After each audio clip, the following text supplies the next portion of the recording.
I love Indian culture. Sanatan Dharma is I've been following since I was born, since a very very young child. My parents were both following Maharishi Mahesh Yogi, and then later on. Bharat से निकलकर विदेशी धरती पर गूंज रहे हैं जय श्री राम और हरे कृष्णा के नारे। विदेशों में तेजी से फैल रहा है हिंदू धर्म, क्या है वजह? आखिर क्यों भारतीय युवा अपने ही धर्मों से हो रहा है दूर? वो कौन कौन सी विदेशी हस्तियां हैं जिन्होंने हिंदू धर्म को अपनाया? क्या सनातन धर्म ग्लोबली सुपीरियर बन रहा है? आखिर क्या है फॉरेन कंट्रीज में सनातन के बढ़ते क्रेज का कारण? जानने के लिए वीडियो के आखिर तक बने रहें। वीडियो में आगे बढ़ें उससे पहले अगर आप एक सच्चे हिंदू हैं तो सब्सक्राइब करें फैक्ट मंत्रा चैनल को और बेल नोटिफिकेशन को ऑल पर लगाएं ताकि कोई भी वीडियो मिस ना हो। सबसे पहले आपको ये क्लिप दिखाते हैं। हेलो फ्रेंड्स, गौमूत्र पी लो। ओह सॉरी, गौमूत्र नहीं बल्कि मेरा मूत्र है। तो फ्रेंड्स, मेरा मूत्र पी लो। जाने माने यूट्यूबर और भारतीय जो अपने ही कल्चर का मजाक उड़ा रहे हैं। अब भारत के यूथ को देखिए जिन्होंने ये पता है कि कोल्ड प्ले का कॉन्सर्ट कहाँ हो रहा है, लेकिन हिंदू धर्म और भारतीय संस्कृति की पहचान महाकुंभ कहाँ हो रही है इन्हें ये पता नहीं। Where is Coldplay concert is happening in Mumbai? Navi Mumbai, DY Patil. DY Patil. DY Patil. DY Patil Stadium. Yeah. Navi Mumbai. Navi Mumbai. And do you know where is Mahakumbh is happening? What? Mahakumbh. I never heard of that before. Never heard? No. Where is Mahakumbh happening? No idea. Navi Mumbai. एक तरफ जहां भारतीय जो अपनी ही संस्कृति और अपने ही धर्म का मजाक बनाने से पहले, उसकी निंदा करने से पहले एक बार भी नहीं सोचते, वहीं दूसरी तरफ वेस्टर्न कंट्रीज से हिंदू धर्म के चाहने वालों की संख्या दिन ब दिन बढ़ती जा रही है। विदेशी लोग हिंदू धर्म को समझने की कोशिश कर रहे हैं, हिंदू कल्चर को फॉलो कर रहे हैं, उसे मान रहे हैं और कई विदेशी तो भारत आकर हिंदू धर्म से इतने प्रभावित हुए कि वो हिंदू धर्म को अपना भी चुके हैं। विदेशी लोगों के बीच हिंदू धर्म का क्रेज किस लेवल पे जा पहुंचा है, इसका सबसे बड़ा उदाहरण प्रयागराज में सजे महाकुंभ में देखने को मिला, जहां 26 फरवरी यानी कि आखिरी शाही स्नान तक 15 लाख से भी ज्यादा फॉरेनर्स ने गंगा में डुबकी लगाई। ये सभी हिंदू धर्म से इतने ज्यादा प्रभावित हुए कि उसकी तारीफ करते नहीं थके। I love Indian culture. Sanatan Dharma is I've been following since I was born, since a very very young child. My parents were both following Maharishi Mahesh Yogi, and then later on I found my own guru, Paramahansa Vishwananda, and so for the last 30 years I've been following Sanatan Dharma. कुछ ने कहा कि वो गंगा में डुबकी लगाकर मोक्ष की प्राप्ति करना चाहते हैं, तो कुछ शिव श्रुत सुनाकर हिंदू धर्म के प्रति अपनी आस्था जाहिर कर रहे थे। कई विदेशी तो सनातन के भक्त हो गए और उन्होंने हमेशा हमेशा के लिए हिंदू धर्म अपना लिया। Practice yoga and I search for moksha. हर हर महादेव, हर हर महादेव।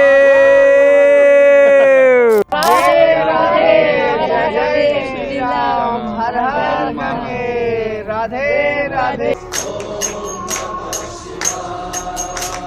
देवराज सेव्यमान पावनं पंकजं व्यालयज्ञ सूत्रमिन्दु शेखरं कृपाकरं। हरे हर महादेव। ऐसा नहीं है कि हिंदू धर्म के प्रति ये लगाव सिर्फ आम विदेशियों में ही देखने को मिल रहा है, बल्कि वेस्टर्न सेलिब्रिटीज ने भी हिंदू धर्म को एम्ब्रेस यानी इसे अपनाया। हाल ही में भारत में हुए कोल्ड प्ले कॉन्सर्ट के लीड सिंगर क्रिस मार्टिन भी कॉन्सर्ट के बाद महाकुंभ में डुबकी लगाने के लिए पहुंचे और इस दौरान उन्होंने जीन्स टी शर्ट नहीं बल्कि भगवा रंग के सनातनी कपड़े पहने, और ये कोई पहली बार नहीं है जब उन्होंने हिंदू धर्म से लगाव दिखाया हो, बल्कि उनके गाने में हिंदू धर्म और भारत का जिक्र हमेशा सुनने को मिलता है।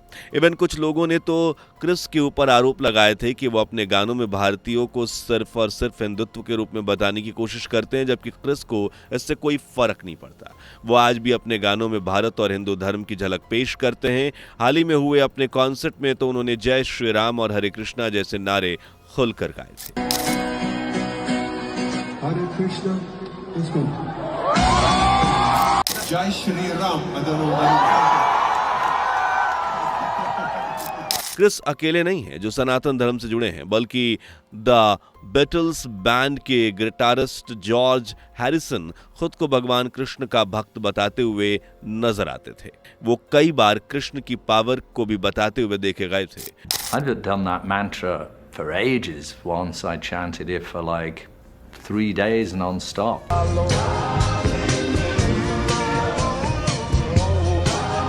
वहीं रॉबर्ट डाउनी जूनियर, जिन्हें आयरन मैन के नाम से भी जाना जाता है, वो भी खुद को भगवान कृष्ण के करीब बताते हैं और इस्कॉन संस्था से जुड़े हुए हैं। वह कई मौके पर हिंदू धर्म के प्रति अपनी आस्था जाहिर कर चुके हैं और आप सभी ने RS1 के नाम तो सुने ही होंगे, जो अमेरिका के जाने माने रैपर हैं और यूथ के one of the favourite rappers में से एक हैं। वो भी खुद को कृष्ण भक्त कहते हैं। सिर्फ इतना ही नहीं, वो इस्कॉन से जुड़े हुए हैं और जब मौका मिलता है श्रीमद् भगवत गीता पढ़ते हैं।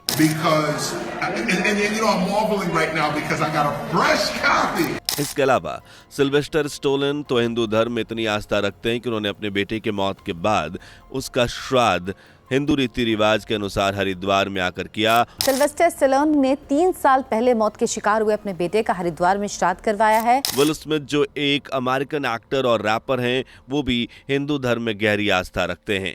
वो भगवान शिव को सबसे ज्यादा मानते हैं और विल स्मिथ ने न सिर्फ हरिद्वार में जाकर मां गंगा की आरती की, बल्कि वो कई बार भगवान शिव की पूजा करते हुए देखे गए हैं।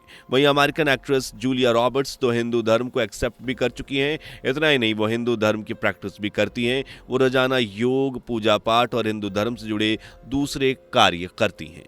वे कई मौकों पर हिंदू धर्म की तारीफ भी कर चुकी हैं। Hinduism is something that I'm very intrigued by and very interested in. America से बाहर निकले तो स्पेनिश एक्टर, जिन्हें आप मनी हेस्ट में देख चुके होंगे, वो भी हिंदू धर्म से खुद को जुड़ा हुआ महसूस करती हैं और हमेशा भगवान गणेश की तस्वीर अपने साथ लेकर चलती हैं। जी हाँ, हम बात कर रहे हैं एस्थर एकेबो की। इसी तरह कई देश के कई सेलिब्रिटीज, आम लोग, राजनीतिज्ञ हिंदू धर्म को न सिर्फ समझते हैं बल्कि इसे प्रैक्टिस भी कर रहे हैं और इसे अपना भी रहे हैं। योग, जिसे सनातन की पहचान माना जाता है, उसे भारत में भले ही कम से कम लोग यूज कर रहे हैं, लेकिन विदेशी धरती पर योग ने पैर पसार लिए हैं। अमेरिका में 1893 के दौरान स्वामी विवेकानंद जी ने पहली बार लोगों के सामने से रखा था। उसी अमेरिका में आज 3.5 करोड़ से भी ज्यादा लोग योग करते हैं।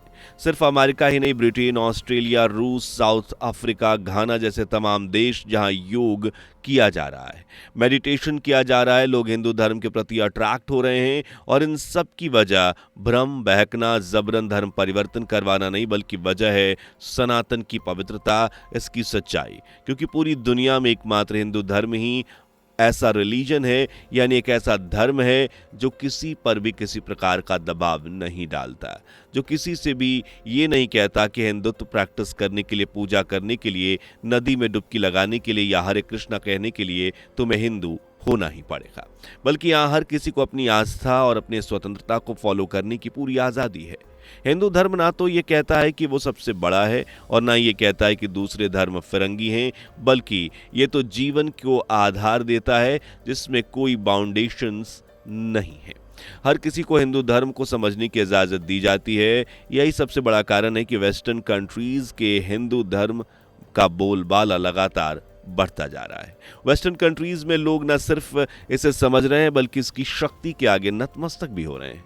कुछ समय पहले की बात है जब मैनचेस्टर यूनिवर्सिटी के एक रिसर्च की, जिसमें हिंदू ग्रंथों को भी शामिल किया गया और एक्सपर्ट्स ने ये पाया कि न्यूटन, जिन्हें दुनिया का सबसे बड़ा और महान वैज्ञानिक माना जाता है, उन्होंने जो लॉज बताए, वो सभी नियम, लॉज तो हिंदू धर्म में न्यूटन के पैदा होने से भी 250 साल पहले से लिखे गए थे। इसी तरह royal Australian college of surgeons ने जब हिंदू ऋषि सुश्रुत के ग्रंथ को पढ़ा, उनके बारे में जाना, तो उन्हें समझ में आया कि सर्जरी का असली इन्वेंटर कोई और नहीं बल्कि ऋषि सुश्रुत ही थे। इसलिए कॉलेज के बाहर बाकायदा ऋषि सुश्रुत की मूर्ति लगाई गई, जिसके नीचे बोर्ड पर लिखा गया है, यही है फादर ऑफ सर्जरी। सिर्फ यही नहीं, दुनिया के सबसे बड़े एस्ट्रोफिजिसिस्ट में से एक ने तो यहाँ तक कहा कि हिंदू धर्म मॉडर्न साइंस का भी बाप है, क्योंकि हिंदू धर्म में जितने भी टाइम स्केल्स हैं, जितनी भी डेट्स, एस्ट्रोलॉजिकली घटनाएं और प्लैनेट्स हैं, वो बिल्कुल मॉडर्न साइंस से मैच करती हैं। यानी कि मॉडर्न साइंस ने जो इतने सारे एक्सपेरिमेंट करके इतनी मिशनरीज के बाद स्पेस को समझा, उसे हिंदू ने बिना किसी खास मशीन, इक्विपमेंट के कई हजारों साल पहले ही समझ लिया था। कार्ल सैगन जैसे महान वैज्ञानिक तो वेदों में दर्ज कॉस्मॉस के बारे में पढ़कर इतने शॉक्ड हुए कि उन्होंने इस पर एक पूरी डॉक्यूमेंट्री ही बना डाली। और जाहिर है कि जब इतने बड़े बड़े साइंटिस्ट, बड़ी हस्तियां हिंदू धर्म का प्रचार कर रही हैं, उसकी बात कर रही हैं, तो आम लोगों में भी इसको लेकर दिलचस्पी बढ़ेगी ही। इसलिए भी वेस्टर्न कंट्रीज में हिंदू धर्म का बोलबाला ज्यादा हो रहा है। इसका एक और कारण है इस्कॉन जैसे हिंदू संगठन जो विदेशों में हिंदू धर्म का प्रचार प्रसार कर रहे हैं। इस्कॉन के अनेकों मंदिर जो विदेशों में लोगों को सनातन से जोड़ने का काम कर रहे हैं। बच्चों को हिंदू धर्म का ज्ञान दिया जा रहा है और बड़ों को इसके बारे में बताया जा रहा है। इस्कॉन के कारण आज कई हजार विदेशी हरे कृष्णा हरे रामा का जाप करते हुए सड़क पर मंजीरा बजाते नाचते गाते नजर आते हैं, जो वाकई गर्व की बात है, खासकर उस देश के लिए जिसे कभी सिर्फ एक गुलाम देश समझा जाता था और जहां के हिंदू धर्म को आडंबर माना जाता था। हिंदू धर्म के फैलने का एक और कारण है भारत की तेजी से बढ़ती ग्लोबली पहचान, बनती अर्थव्यवस्था भी, जिस वजह से भारत दुनिया भर में पहचाना जा रहा है। और इसी बीच भारत सॉफ्टली धीरे धीरे अपने धर्म का भी प्रचार कर रहा है। एक तरफ जहां विदेशी धरती से हिंदू धर्म की इतनी शानदार तस्वीरें सामने आती हैं, वहीं अपने भारत में कई ऐसे लोग हैं जो खुद को हिंदू धर्म से कटा हुआ समझते हैं, यहाँ तक कि इसका मजाक बनाने से पहले एक बार भी नहीं सोचते। ये हिंदू धर्म हिंदुओं को बुरा भला कहना कूल समझने की निशानी समझते हैं, जिसका जीता जागता उदाहरण है ये महाशय, जो अपने ओपन माइक की आड़ में रामायण जैसे पवित्र ग्रंथ और हिंदुओं के आराध्य प्रभु श्री राम, माता सीता और लक्ष्मण जी का भी मजाक उड़ा रहे हैं। So it was Ram, Lakshman and Sita in the forest together for 14 years. That's a fact. Did you know that Lakshman did not sleep for 14 years when they were in that forest? Did you know that shit? Can you imagine how creepy that was for Sita? I'm just saying, you wake up in the middle of the night, there's a dude like, good morning. You're sleeping well? Ram, can you get your creepy brother out of here, please? Ram, can you get your creepy brother out of here, please? सिर्फ यही नहीं, हिंदू धर्म की निंदा करने वाले संसद में भी बैठे हैं। India has lost confidence in you. The spectacle of the Prime Minister of the greatest democracy bowing to a religious seers of a majority in the chamber of a new parliament fills us with shame. इसी तरह पूरे भारत के कई लोग हैं जो हिंदू धर्म को शेम मानते हैं और वेस्टर्न कल्चर को फॉलो करना कूल समझते हैं। लेकिन क्या आपको नहीं लगता कि दूसरी को नकल करने पर हम सिर्फ कॉपी कैट कहलाएंगे? क्या हमें भी विदेशियों की तरह हिंदू धर्म का सम्मान नहीं करना चाहिए? इसकी गहराई को नहीं समझना चाहिए? आप खुद सोचिए, जो मॉडर्न साइंस आज कह रहा है वो हमारे हिंदू ऋषि मुनियों ने कई हजारों सालों पहले कह दिया था। तो कौन महान हुआ? जब आप कमेंट बॉक्स में लिखकर जरूर बताइएगा। आज के लिए बस इतना ही। वीडियो पसंद आई हो तो लाइक शेयर करके चैनल को सब्सक्राइब और बेल आइकन को प्रेस कर लीजिएगा। दोस्तों, आपके स्क्रीन पर 2 और वीडियो दिख रही हैं, जिसे देखने के लिए आप स्क्रीन पर क्लिक करें। दोनों देखिएगा, बहुत अच्छी वीडियो बनी है।